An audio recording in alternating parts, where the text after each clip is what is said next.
Number 1, வெனின்சுலா அதிபரை கடத்துறதுக்கு என்ன ஆயுதத்தை அமெரிக்கா பயன்படுத்துச்சோ அதே ஆயுதத்தை பயன்படுத்தி ஈரானுடைய சுப்ரீம் லீடரான அயோதுல்லா கொமனி உடனே கடத்தணும் அப்படின்னு கடந்த 48 மணி நேரமாக அமெரிக்க ராணுவம் தீவிர பயிற்சியில் ஈடுபட்டு இருக்காங்க.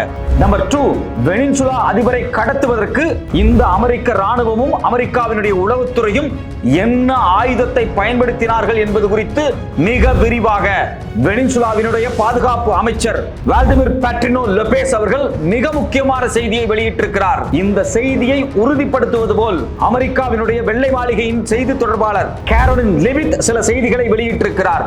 இந்த செய்தி இன்னைக்கு உலகத்தில் இருக்கக்கூடிய மிக முக்கியமான பத்திரிகைகளில் தலைப்புச் செய்தியாக மாறியிருக்கிறது. மக்களால் தேர்ந்தெடுக்கப்பட்ட ஒரு ஜனாதிபதியை கடத்துவதற்காக அமெரிக்கா இதுவரையிலும் போர்க்களத்தில் பயன்படுத்தப்படாத ஒரு சீக்ரெட்டான வெப்பனை இவர்கள் பயன்படுத்தி இருக்கிறார்கள். அதே ஆயுதத்தை திரும்பவும் ஈரானில் பயன்படுத்துவதற்கு அடுத்த முயற்சிகளில் ஈடுபடுகிறார்கள். இது மிகப்பெரிய ஆபத்து, உலகத்திற்கே மிகப்பெரிய அச்சுறுத்தல் என்று பல நாடுகள், குறிப்பாக சீனா போன்ற நாடுகள் வெளிப்படையான எதிர்ப்பை தெரிவிக்கிறார்கள். வெனின்சுலா அதிபரை கடத்துவதற்கு என்ன ஆயுதத்தை இவர்கள் பயன்படுத்தினார்கள், அந்த ஆயுதத்தை பயன்படுத்தியதால் வெனின்சுலாவில் என்ன பாதிப்பு ஏற்பட்டிருக்கிறது. வணக்கம், இது தமிழ் குரல். நான் உங்கள் சத்யராஜ். இன்னைக்கு உலகம் முழுக்க எல்லா பத்திரிகைகளும் மிக பரபரப்பாக பேசப்படக்கூடிய விஷயம் என்ன அப்படின்னா, வெனின்சுலா அதிபரை கடத்தினது பத்தி தான்.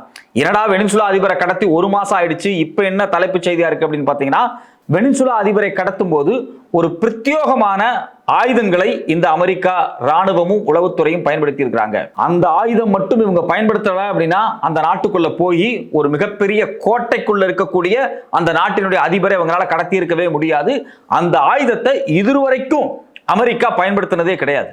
ஆனா இப்பதான் முதலாக பயன்படுத்தி இருக்கிறாங்க. இது குறித்து மிக விரிவாக அல் ஜசீரா பத்திரிகை ஒரு கட்டுரை எழுதி இருக்காங்க. The discombobulator.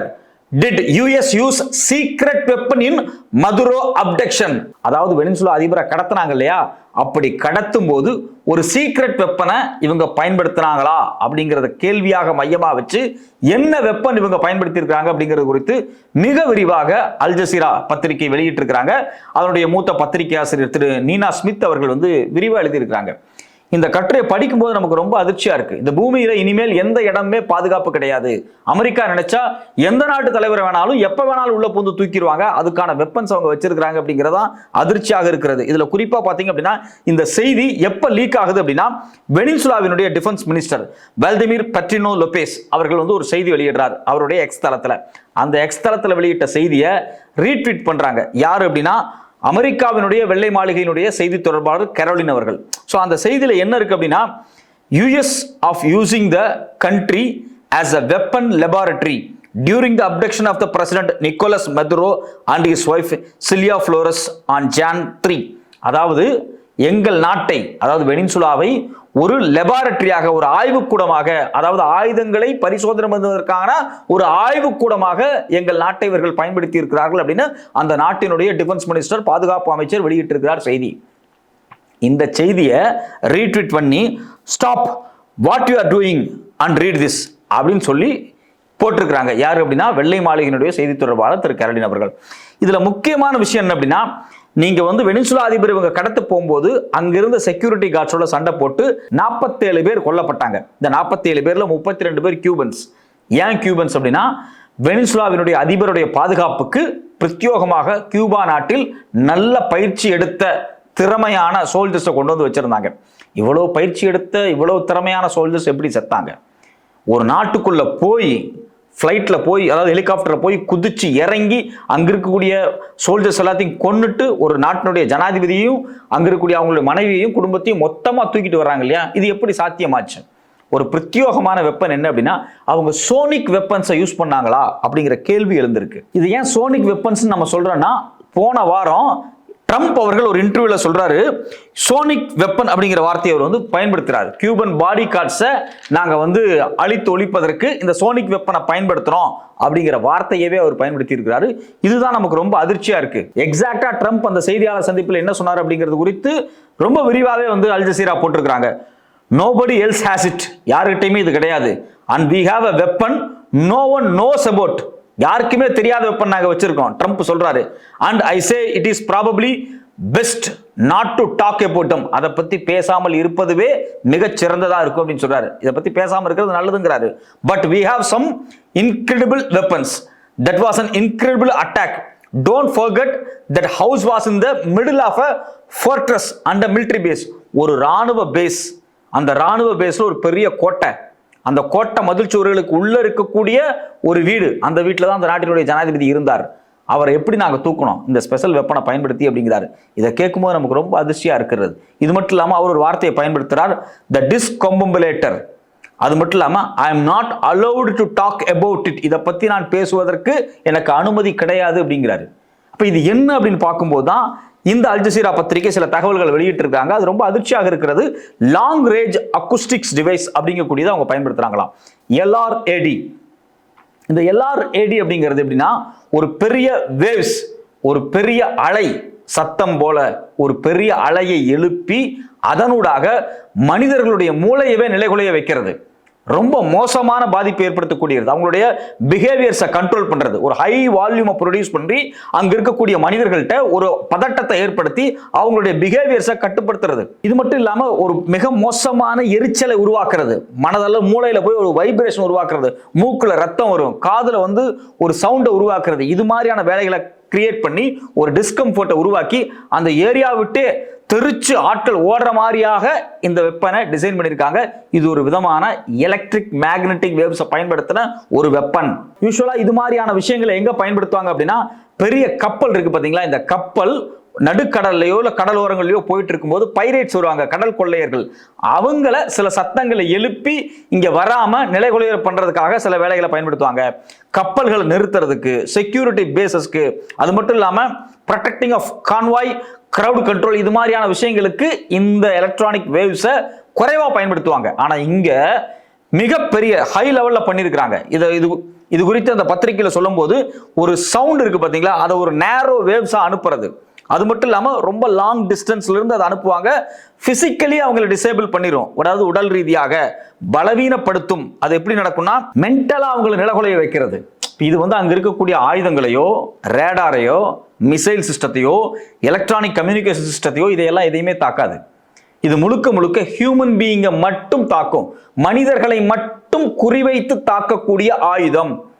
இந்த ஆயுதத்தை அவர்கள் பயன்படுத்தி இருக்கிறார்கள். இதுதான் பெரிய பிரச்சனையா மாறி இருக்கு. ஏற்கனவே யுஎஸ் மிலிட்டரி இது மாதிரியான புது புது வெப்பன்ஸ் எல்லாம் பயன்படுத்தி இருக்காங்க. 91 பாத்தீங்க அப்படின்னா கல்ஃப் வார்ல பயன்படுத்தினாங்க. 2009 சைபர் அட்டாக்ஸ் மூலமா எப்படி வார் பண்றதுன்னு சொன்னாங்க. மூணாவது 2017 ஆப்கான் வார்ல குறிப்பாக மதர் ஆஃப் ஆல் வெப்பன்ஸ் சொல்லக்கூடிய GBU 43B MOAB அப்படிங்கக்கூடிய ஒரு வெப்பன் எல்லாம் பயன்படுத்துறாங்க. இது மாதிரி பல வெப்பன்ஸ் அவங்க தொடர்ச்சியாக பயன்படுத்துவாங்க. அந்த வகையில வெனிசுலா அதிபரை கடத்துறதுக்கு முதலாக இந்த வெப்பன்ஸ் அவங்க பயன்படுத்தி இருக்காங்க. இதுல குறிப்பாக என்ன சொல்றாங்கன்னா, தலைவலி ஏற்படுத்திருச்சு. இந்த வெப்பன்ஸ் அவங்க யூஸ் பண்ணும்போது அங்க இருக்கக்கூடிய சோல்ஜர்ஸ்க்கு எல்லாம் பயங்கரமான தலைவலி வந்திருக்கு. யார் சொல்றாங்கன்னா, டிஃபென்ஸ் மினிஸ்டர் சொல்றாரு.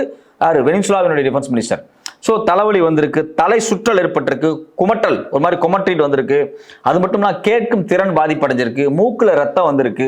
இது மாதிரி பல விஷயங்கள் தொடர்ச்சியாக நடந்திருக்கு. இது குறித்து ரொம்ப விரிவாக அந்த நாட்டினுடைய டிஃபென்ஸ் மினிஸ்டர் தகவலை வெளியிடுறாரு. இதுல இன்னொரு விஷயம் இருக்கு. ADS அப்படிங்கக்கூடிய இன்னொரு டிவைஸ் அவங்க பயன்படுத்தியிருக்காங்க. ஆக்டிவ் டினையல் சிஸ்டம் அப்படின்னு சொல்றாங்க. ஒரு சோனிக் வேவ்ஸை, சோனிக் அலைகளை உருவாக்குறது. அது குறிப்பாக என்ன சொல்றாங்க அப்படின்னா, ஒரு மில்லிமீட்டர் அளவுக்கு wave energy to create a strong heat energy feeling pain on skin.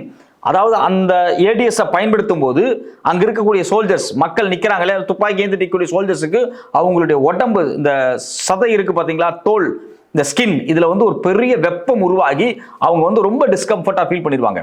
அவங்க சாகலாம் மாட்டாங்க, நிலைகுலைய செய்யறது, அப்படியே ஒரு வெப்ப அலையை உருவாக்கி உடம்பெல்லாம் ஒரு மாதிரி ஆக்குறது. இதெல்லாமே ADS பயன்படுத்தி இருக்கிறாங்க. இந்த வெப்பனை ஏற்கனவே ஆப்கானிஸ்தான் யுத்தத்தில் பயன்படுத்துறதுக்காக அனுப்பப்பட்டிருக்கு. ஆனா அங்க இவங்க பயன்படுத்தலை அப்படின்னு சொல்றாங்க. இதுல இன்னொரு முக்கியமான விஷயம், US மிலிட்டரி இது மாதிரி நான் கைனட்டிக், ப்ரீ கைனட்டிக் எனர்ஜிஸை யூஸ் பண்ணி சில வெப்பன்ஸை அவங்க ஏற்கனவே பயன்படுத்தி இருக்கிறாங்க அப்படிங்கிறாங்க. குறிப்பாக இது ஒரு எலக்ட்ரானிக் வார்ஃபேர் அப்படிங்கிறாங்க. இதுல பாத்தீங்க அப்படின்னா ஜாமரை ரேடார் பண்ண முடியாது. அது மட்டும் இல்லாம கம்யூனிகேஷன் சிஸ்டத்தை பிளாக் பண்றதோ, இல்ல GPS ட்ரிப் பண்றதோ, இல்ல சென்சாரை ஃபுல் பண்றதோ இதெல்லாம் பண்ண முடியாது. இது முழுக்க முழுக்க மனிதர்களை மட்டுமே நிலைகுலைய செய்யக்கூடிய ஒரு எலக்ட்ரானிக் வார்ஃபேர் அப்படிங்கிறாங்க. இதுக்கு முன்னாடி சைபர் வார்ஃபேர் அவங்க பண்ணியிருக்காங்க. நேரடி சைபர் வார்ஃபேர் அப்படிங்கிறது சாஃப்ட்வேர் அட்டாக் பண்றது. நீங்க ஈரானுடைய அணு ஆயுத நிறுவனங்கள் இருக்கு பாத்தீங்களா, அந்த நிறுவனங்கள் இருக்கக்கூடிய சாஃப்ட்வேர்ஸ் எல்லாமே வந்து நிறைய மால்வேர் பண்ணி அடிச்சு நொறுக்கி சாஃப்ட்வேர்ஸை இல்லாம பண்ணது அமெரிக்கா. சைபர் அட்டாக் பண்ணியிருக்காங்க. இது இல்லாம கவுண்டர் எலக்ட்ரிக் ஹை பவர் அப்படிங்கக்கூடிய சில விஷயத்தை பயன்படுத்துவாங்க. அது வந்து என்ன அப்படின்னா, இந்த எலக்ட்ரானிக் சர்க்கியூட்ஸ் இருக்கு பாத்தீங்களா, அந்த நாட்டில் வந்து ஒரு ரேடாருக்கான எலக்ட்ரானிக் சர்க்கியூட்ஸ் இருக்கும், நியூக்ளியர் பிளான்ட்டுக்கான சர்க்கியூட்ஸ் வச்சிருப்பாங்க, ராணுவத்தில் சில மிசைல் டெக்னாலஜிக்கான சர்க்கியூட்ஸ் வச்சிருப்பாங்க. இதெல்லாத்தையும் டிசேபிள் பண்றது, ஒட்டுமொத்தமாக இல்லாமல் பண்ணிடும். அதுக்கு தான் பேர் என்னன்னு பார்த்தீங்கன்னா கவுண்டர் எலக்ட்ரிக் ஹை பவர் அப்படிங்கிறது, அதுக்கு ஒரு நேம் இருக்கு. இது இல்லாம கிராஃபைட் அப்படின்னு சொல்லக்கூடிய ஒரு வெப்பனை இவங்க பயன்படுத்துறாங்க. கார்பன் ஃபைபர் மியூட்டன்ஸ் அப்படின்னு சொல்லுறாங்க. இது என்ன அப்படின்னா எல்லாத்தையும் வந்து ஷார்ட் சர்க்கியூட் ஆயிரும். அந்த கிரிட் இருக்கு பாத்தீங்களா, அதாவது பவர் கிரிட்ஸ், திடீர்னு இவங்க அதை பயன்படுத்தினாங்க அப்படின்னா ஒட்டுமொத்தமாக அந்த நாட்டில் வந்து எல்லா பக்கமே கரண்ட் இல்லாமல் போயிடும். இதையும் அவங்க பயன்படுத்தி இருக்கிறாங்க. ஏன்னா மதுராவை கடத்துவதற்காக வெனிசுலா நாட்டுக்குள் அமெரிக்க ராணுவம் உள்ளே போகும்போது அந்த நாட்டில் இருக்கக்கூடிய முக்கியமான தலைநகர் பகுதியில் மொத்தமாக கரண்ட் இல்லாமல் பண்ணியிருக்கிறாங்க. இவங்க அமெரிக்காவில் இருக்காங்க. அமெரிக்காவில் இருந்துட்டு ஒரு நாட்டுக்குள்ள போய் வேற ஒரு நாட்டில் போய் கடத்த போறாங்க. பல ஆயிரம் கிலோமீட்டருக்கு அந்த பக்கம் இருக்கக்கூடிய ஒரு தேசத்துல போய் ஒரு தலைவரை கடத்தும் போது அந்த நாட்டில் கரண்ட் இருக்கக்கூடாது அப்படிங்கிறதுக்காக இந்த மாதிரியான விஷயங்களை பயன்படுத்தி கரண்டே இல்லாமல் பண்ணியிருக்காங்க. அப்புறம் அதுக்கு பிறகுதான் குதிச்சு இது மாதிரியான சோனிக் வேவ்ஸை பயன்படுத்தி இந்த வேவ்ஸ் தங்களுடைய சோல்ஜருக்கு எந்த ஆபத்தையும் விளைவிச்சிடக்கூடாது, தங்களுக்கு எந்த பாதிப்பையும் ஏற்படுத்திடக்கூடாது அப்படிங்கிறத மனசுல வச்சுட்டு அதை பயன்படுத்துறாங்க. ஸோ அப்படி போகும்போது சில கேஷுவாலிட்டிஸ் நடக்குது. யாரை? கியூபன் சோல்ஜர்ஸை சுட்டுக் கொள்றாங்க. ஆனால் ஒரு அமெரிக்க சோல்ஜர் கூட இதில் சாகலை அப்படிங்கிறது தான் இது வரைக்குமான ரிப்போர்ட்டாக இருக்கு. கொஞ்சம் யோசிச்சு பாருங்க, ஒரு நாட்டுக்குள்ளேயே போய் அந்த நாட்டு தலைவரையே தூக்க போறாங்க, அங்கே ஆயிரக்கணக்கான சோல்ஜர்ஸ் நிற்கிறாங்க, எந்த விதமான சோல்ஜர்ஸுக்கும் அடி கூட படாமல் தூக்கிட்டு வர்றாங்க அப்படின்னா இந்த எலக்ட்ரானிக் வார்ஃபேர் நடத்தினதுனால தான். இல்லைன்னா முடியவே முடியாது. ஒரு விதமான சோனிக் வேவ்ஸை பரப்பி விட்டு மனிதர்களை நிலைகளையே செஞ்சிருக்கிறாங்க. அப்ப இந்த உலகத்துல இனிமேல் வந்து பாதுகாப்பான இடம் அப்படிங்கிறது ஒண்ணுமே கிடையாது.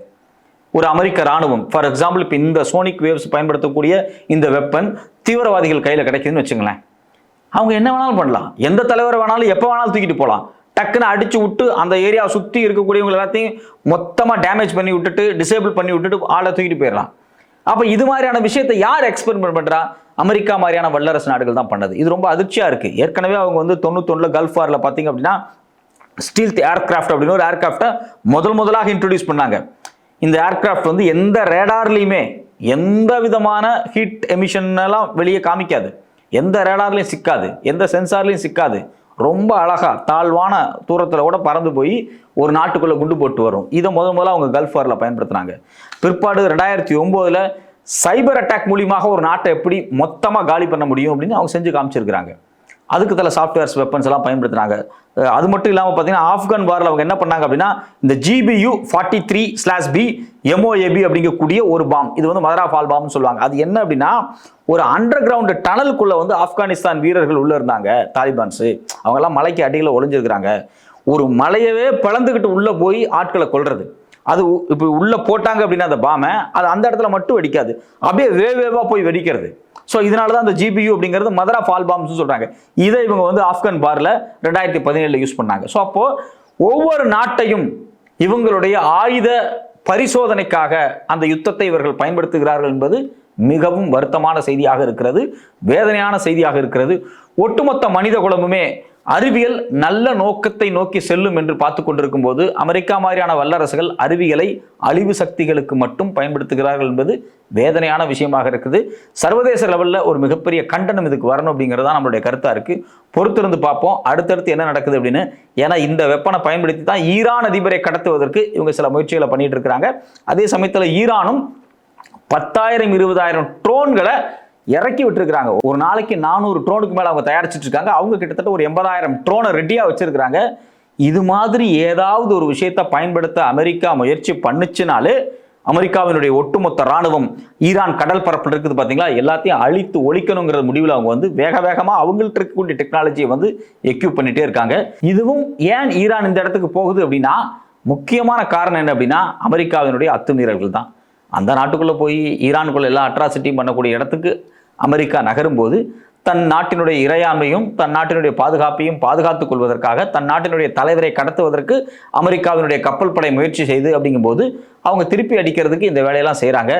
எது எப்படியோ இது மாதிரியான எலக்ட்ரிக்கல் வார்ஃபேர், எலக்ட்ரானிக் வார்ஃபேர், இது மாதிரியான சோனிக் வெப்பனை பயன்படுத்தின வார்ஃபேர் இந்த உலகத்தில் நடக்கக்கூடாது. மனிதன் அறிவியலை கண்டுபிடித்தது ஆக்கப்பூர்வமான விஷயத்துக்கு தானே தவிர இது போன்ற அழிவு வேலைகளுக்கு அல்ல அப்படிங்கிறத நாம புரிஞ்சுக்கணும்.